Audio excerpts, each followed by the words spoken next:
கள்ளக்குறிச்சி மாவட்டத்தைச் சேர்ந்த பெற்றோரை இழந்து வாடும் 4 குழந்தைகளின் எதிர்கால நலனை கருத்தில் கொண்டு பல்வேறு நலத்திட்ட உதவிகளை முதலமைச்சர் மு.க.ஸ்டாலின் வழங்கினார்.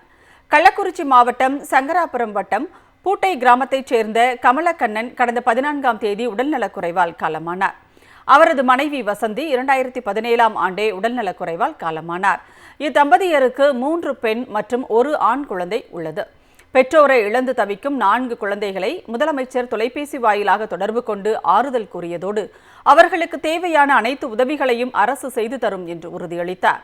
இந்த 4 குழந்தைகளும் இனி நம் அரசின் குழந்தைகள், அவர்களது எதிர்காலத்தை அரசு பாதுகாக்கும் என்றும் முதலமைச்சர் தனது சமூக வலைதள பதிவில் தெரிவித்திருந்தார். இதன்படி பெற்றோரை இழந்து வாடும் 4 குழந்தைகளும் சென்னை தலைமைச் செயலகத்தில் முதலமைச்சரை சந்தித்தனர்.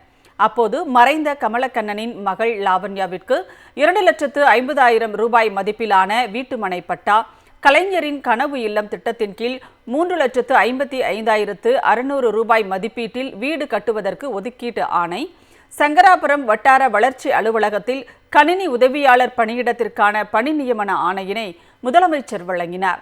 இதேபோல் கமலக்கண்ணனின் மகள் ரிஷிகா மற்றும் மகன் அப்னேஷ் ஆகியோருக்கு அன்பு கரங்கள் திட்டத்தின் கீழ் மாதம் 2,000 நிதி உதவித்தொகை பெறுவதற்கான ஆணைகள், மற்றொரு மகள் ரீனாவிற்கு திறன் அழகு கலை பயிற்சி பெறுவதற்காக 6,000 ரூபாய் உதவித்தொகை ஆகியவற்றையும் முதலமைச்சர் வழங்கினார்.